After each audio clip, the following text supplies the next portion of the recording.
Hello, today I'm going to review the Star Wars The Black Series, the Mandalorian action figure from The Mandalorian. On the front of the box, you can see it just says Star Wars The Mandalorian, says that you have The Mandalorian. You're going to hear me say The Mandalorian a lot, because it also says it right here, The Mandalorian. On the back of it, it talks about The Mandalorian, and there's nothing else on the back on this side of the box, and that's pretty much everything there. Now, before I review him, I just want you to take a minute to appreciate this really cool pose that I put him in, that I'm going to have to undo to go and move all his joints around again. So part of me made me not even want to mess with his joints after putting him in this pose, but I guess that's part of the fun. I just undid the fingers on this side on the trigger hand, but I am going to leave the gun in this hand because it was so hard to get in here. On the front of the figure, you can see he has his Beskar helmet. It looks very cool and detailed, and it's very shiny too. Let me show the all angles of that because it looks really good. You can see on the back of it even has all the little, I don't know, flakes or frills. I don't know what they are. I don't even think they serve a purpose in the show. Maybe it's like a vent or something. But they included those on there. And you can see across his arm, he has his little signet right there on his shoulder plate. You can see as we go down on him, you can see they have the off little details on his arms.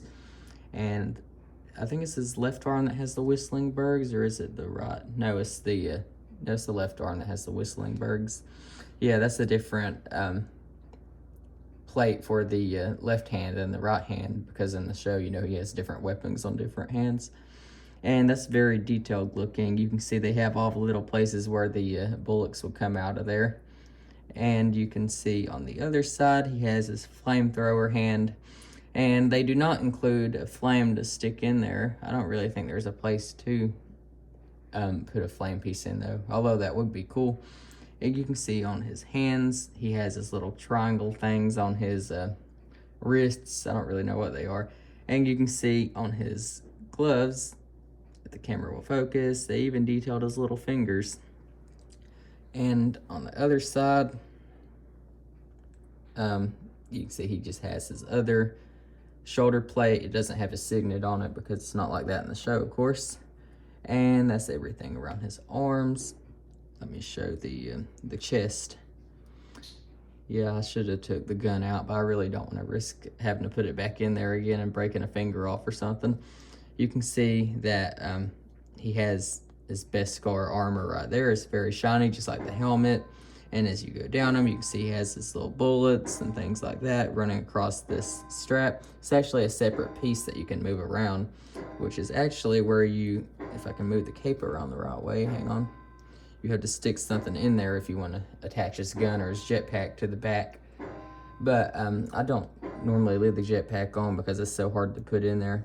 And another reason, which I'll show here in a minute, but you can see he has a lot of details around his waist, around his little belt, and he even has a holster for this gun, which actually works. You can take the gun in and out of it. It's very cool. Reminds me of Woody from Toy Story. And you can see he has plates around his legs. They're very detailed. They have all the little marks and stuff where he's been in battle. You can see around his boots, he has places to hold bullets. This is a very detailed figure, as I said. It's probably one of their most detailed figures. I really like it. And you can see around the back, just like Grievous, they decided to give him a butt just for accuracy. And you can see that they actually wrinkled all of his legs and around his arms too, just to make it look more real. But I think that's all the details on the Mandalorian himself. He took way longer than a lot of the other ones to show off just because he has so much detail. In case you were wondering though, this pin right here on this gun is what you would stick in that hole in the back that I was showing earlier, which you could actually put on either side. Oh, the camera focus. There we go. Yeah, I don't normally stick it back there though because it kind of creates problems with the cape. But yeah, that's just the gun and how it works. And you can see they actually detailed the gun really good too. They didn't make it where you could take the scope off, which I really didn't expect them to. But it looks very cool. It looks like it does in the show. the cape is not actually cloth like you'd expect. And I know a lot of people don't like it, but I actually prefer kind of that they would have left it like this. It looks like cloth too, but it kind of just keeps its shape better on him. I just think if they actually had a fabric-y cape, it would have caused problems, being that his cape always needs to curve over and things like that. But my problem with the cape, as I said earlier, is that when you try to put the jetpack on, here, let me show you if I can get it in there. Hang on. I'm not even gonna try to get it in. You can already see what's gonna happen. You see, you'd have to stick it over the cape or under it like that, and it's just gonna cause problems like this. So you kind of just had to pick between the cape or the jetpack. And there's really no good way to take the cape off.